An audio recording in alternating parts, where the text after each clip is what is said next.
మీ ఇంట్లో వెలుగుతున్న విద్యుత్ దీపం ఒక నక్షత్రం చనిపోవడం వల్ల వస్తుందని నేను చెబితే మీకెలా ఉంటుంది? అవును, ఒక నక్షత్రం చాలా కాలం క్రితం పేలిపోయింది. ఆ పేలుడులో పుట్టిన ఒక మూలకం ఈరోజు మన ప్రపంచానికి శక్తినిస్తోంది. ఈరోజు మనం తెలుసుకోబోయే మూలకం గురించి ఒక ఆసక్తికరమైన కథ ఉంది. ఇది మానవ చరిత్రలోనే అత్యంత రహస్యమైన అలాగే బలమైన మూలకాల్లో ఒకటి. ఈ మూలకం చీకట్లో ఉన్న నగరాలకు వెలుగునిస్తుంది. కానీ ఇదే మూలకం తప్పుడు వ్యక్తుల చేతుల్లోకి వెళితే మొత్తం మానవ జాతిని నాశనం చేయగలదు. ఆ మూలకం పేరే యురేనియం. నగరాలకు వెలుగునిచ్చిన ఈ యురేనియమే చరిత్రలో అత్యంత వినాశనకరమైన ఆయుధంగా కూడా మారింది. అయితే ఇక్కడ ఒక పెద్ద ప్రశ్న ఉంది. అసలు ఈ యురేనియం ఎలా తయారవుతుంది? దీన్ని మనుషులు తయారు చేస్తారా? దీన్ని ఏదైనా కర్మాగారంలో తయారు చేస్తారా? లేదా శాస్త్రవేత్తలు దీన్ని ప్రయోగశాలలో సృష్టిస్తారా?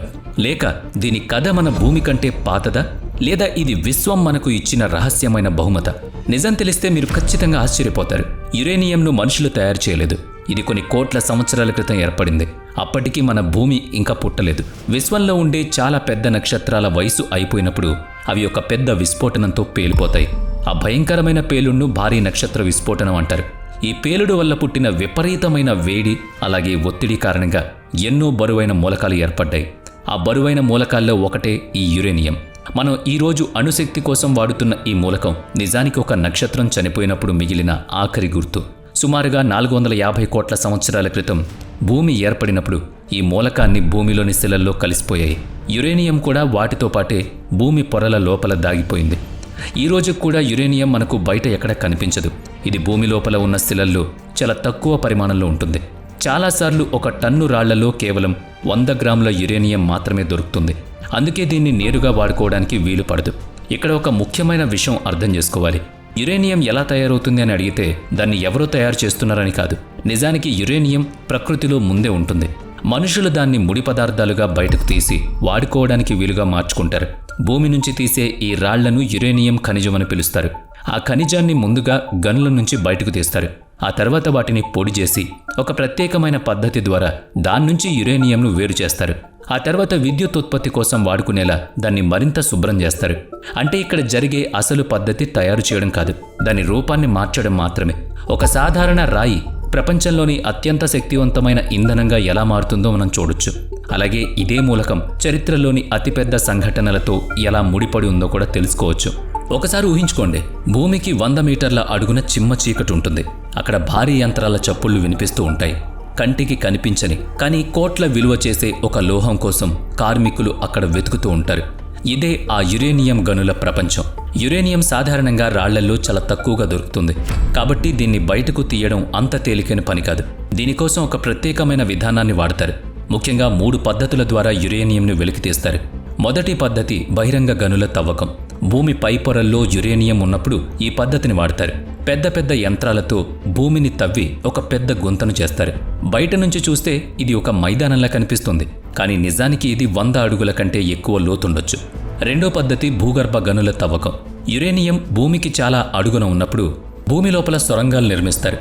కార్మికులు ఆ సొరంగాల్లోకి వెళ్లి రాళ్లను పగలగొడతారు. ఆ తర్వాత ఆ యురేనియం ఖనిజాన్ని బయటకు తీసుకువస్తారు. ఈ పద్ధతిలో ప్రమాదాలు జరిగే అవకాశం చాలా ఎక్కువ. ఎందుకంటే అక్కడ రేడియో ధార్మిక వాయువులు అలాగే ధూళి వల్ల ముప్పు ఉంటుంది. ఇక మూడో పద్ధతిని ద్రావణాల ద్వారా వెలికి తీసే విధానం అంటారు. ఇది ఒక అత్యాధునిక సాంకేతిక విధానం. ఇందులో భూమిని ఎక్కువగా తవ్వాల్సిన అవసరం ఉండదు. భూమి లోపలికి ఒక ప్రత్యేకమైన ద్రావణాన్ని పంపుతారు. ఆ ద్రావణం రాళ్లలో ఉన్న యురేనియంను కరిగించి బయటకు తీస్తుంది. ఈ పద్ధతి సురక్షితమైంది, అలాగే పర్యావరణానికి కూడా తక్కువ నష్టం చేస్తుంది. కానీ ఇక్కడ ఒక పెద్ద ప్రమాదం పొంచుంది. యురేనియం అంత ప్రమాదకరమైంది కాదు, కానీ దాంతోపాటు రాడాన్ అనే ఒక వాయువు కూడా బయటకు వస్తుంది. ఈ రాడాన్ వాయువు ఎక్కువ కాలం మన శరీరంలోకి వెళితే చాలా తీవ్రమైన వ్యాధులు వచ్చే అవకాశం ఉంది. అందుకే యురేనియం గనుల్లో పనిచేసే కార్మికుల కోసం ప్రత్యేకమైన భద్రతా ఏర్పాట్లు చేస్తారు. వారికి ప్రత్యేకమైన దుస్తులు, ముఖానికి ముసుగు, అలాగే నిఘా పరికరాలు ఇస్తారు. ఒకసారి ఆలోచించండి, గనుల నుంచి 1000 టన్నుల రాళ్లను బయటకు తీస్తారు, కానీ వాటిలో చాలా తక్కువ మోతాదులో మాత్రమే అసలైన యురేనియం ఉంటుంది. అంటే అసలు ప్రక్రియ ఇంకా మిగిలే ఉంది. ఇప్పుడు ఆ ముడి రాళ్లను శుద్ధి చేసే కర్మాగారానికి తీసుకువెళతారు. అక్కడి నుంచి అసలైన మార్పు మొదలవుతుంది. ముందుగానే ఆ రాళ్లను పెద్ద పెద్ద యంత్రాల్లో వేసి పగలగొడతారు. ఆ భారీ శిలలు కొన్ని నిమిషాల్లోనే చిన్న చిన్న ముక్కలుగా మారిపోతాయి. ఆ తర్వాత అవి ఒక సన్నని పొడిలా మారేంత వరకు ఈ ప్రక్రియ కొనసాగుతుంది. బయటకు తీయడానికి నెలల సమయం పట్టిన ఆ రాయి ఇప్పుడు ఒక దుమ్ము లాంటి పదార్థంగా మారుతుంది. కానీ అందులో ఇప్పటికీ యురేనియం చాలా తక్కువగానే ఉంటుంది. ఇప్పుడు రసాయన ప్రక్రియ మొదలవుతుంది. ఆ పొడిలో కొన్ని ప్రత్యేకమైన రసాయనాలు కలుపుతారు. ఈ రసాయనాలు రాయి నుంచి యురేనియంను వేరు చేస్తాయి. నెమ్మదిగా కొన్ని దశల తర్వాత ఒక చిక్కటి పసుపు రంగు పదార్థం తయారవుతుంది. దీన్ని పసుపు రంగు ముద్ద అని పిలుస్తారు. ఈ పేరు వినగానే మీరు తినే వస్తువు గుర్తుకు రావచ్చు, కానీ ఇది పూర్తిగా భిన్నమైంది. ఈ పసుపు రంగు ముద్ద నిజానికి యురేనియం ఆక్సైడ్కు చెందిన ఒక చిక్కటి రూపం. మున్ముందు అణు ఇంధనంగా మారే దిశగా అడుగులు వేసేది ఈ పద్ధతే. కానీ ఇక్కడ మనం తెలుసుకోవాల్సిన నిజం మరొకటి ఉంది. ఈ పసుపు రంగు ముద్దను నేరుగా అణు యంత్రాల్లో వాడడానికి వీలు పడదు. ఎందుకంటే సహజంగా దొరికే యురేనియంలో ఒక ప్రత్యేకమైన యురేనియం చాలా తక్కువగా ఉంటుంది. దాన్ని యురేనియం 235 అని పిలుస్తారు. అణుశక్తిని పుట్టించగల సామర్థ్యం దీనికి మాత్రమే ఉంటుంది. కానీ సహజ యురేనియంలో దీని శాతం కేవలం 0.7% మాత్రమే. అంటే 1000 కిలోల యురేనియం తీసుకుంటే అందులో కేవలం 7 కిలోలు మాత్రమే మనకు ఉపయోగపడుతుంది. ఇంత కష్టపడి తవ్వకాలు జరిపినా మనకు పనికొచ్చే భాగం చాలా చాలా తక్కువ. ఇప్పుడు మనం యురేనియం భవితవ్యాన్ని నిర్ణయించే దిశకు చేరుకున్నాం. ఇప్పటి వరకు మన దగ్గర యురేనియంకు చెందిన ఒక చిక్కటి పసుపు రంగు ముద్ద మాత్రమే ఉంది. కానీ ఇది ఇప్పటికీ ఒక ముడి పదార్థం మాత్రమే. దీని అసలైన శక్తి ఇంకా లోపలే దాగుంది. మనం ముందే తెలుసుకున్నట్లుగా సహజ యురేనియంలో ప్రధానంగా 2 రకాలుంటాయి. అవి యురేనియం 238 అలాగే యురేనియం 235.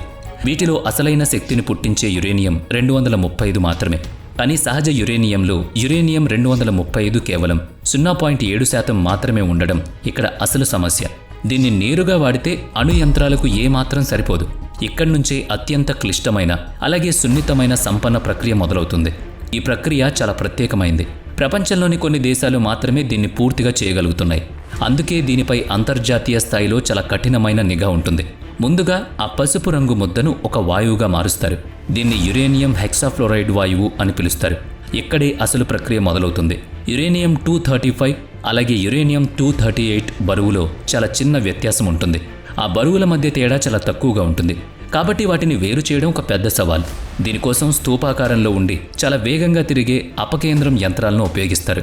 ఇవి ఎంత వేగంగా తిరుగుతాయంటే ఆ వేగాన్ని మన కళ్ళు పసిగట్టలేవు. ఆ యంత్రాల్లోకి యురేనియం వాయువును పంపిస్తారు. బరువుగా ఉండే యురేనియం 238 బయట వైపుకు వెళుతుంది.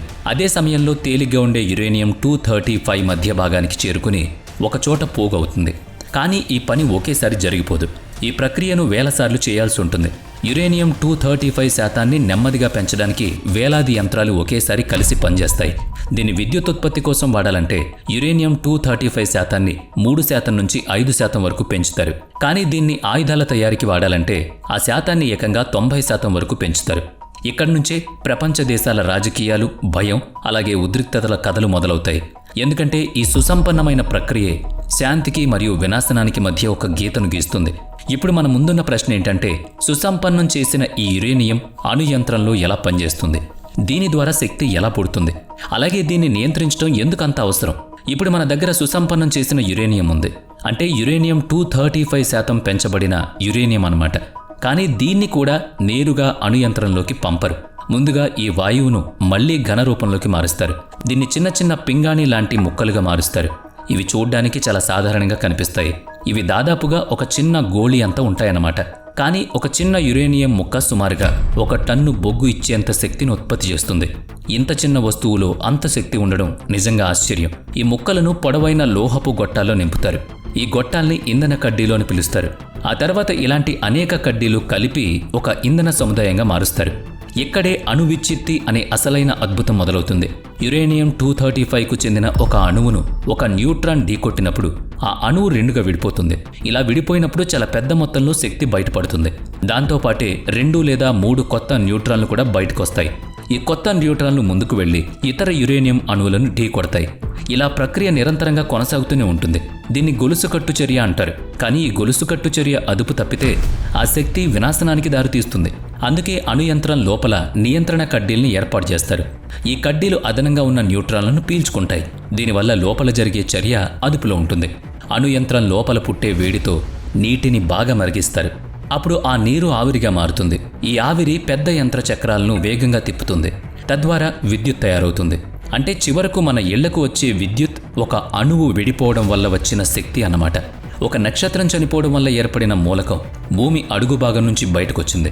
వేలాది యంత్రాల గుండా ప్రయాణించి చివరకు మన ఇళ్లకు వెలుగ్గా మారింది. కానీ ఈ కథలో మరొక కోణం కూడా ఉంది. ఈ ఇంధనాన్ని వాడేసిన తర్వాత అది రేడియోధార్మిక వ్యర్థంగా మారిపోతుంది. ఈ వ్యర్థాలను సురక్షితంగా చూసుకోవడమే అణుశక్తి ముందున్న అతిపెద్ద సవాల్. కాబట్టి యురేనియం కథ కేవలం తయారీకి సంబంధించింది మాత్రమే కాదు, ఇది ఒక పెద్ద బాధ్యత. ఈ మూలకం మనిషికి ఇంధన స్వేచ్ఛను ఇవ్వగలదు, కానీ ఏ చిన్న పొరపాటు జరిగినా చరిత్రలోనే అతిపెద్ద విషాదంగా కూడా మార్చగలదు. వీడియో నచ్చితే లైక్ చేయండి, షేర్ చేయండి. ఇప్పటి వరకు మన ఛానల్ని సబ్స్క్రైబ్ చేయనట్లయితే ఇప్పుడే సబ్స్క్రైబ్ చేసుకుని పక్కనే ఉన్న బెల్ ఐకాన్పై క్లిక్ చేయండి. నెక్స్ట్ వీడియోలో మళ్ళీ కలుద్దాం. Thanks for watching.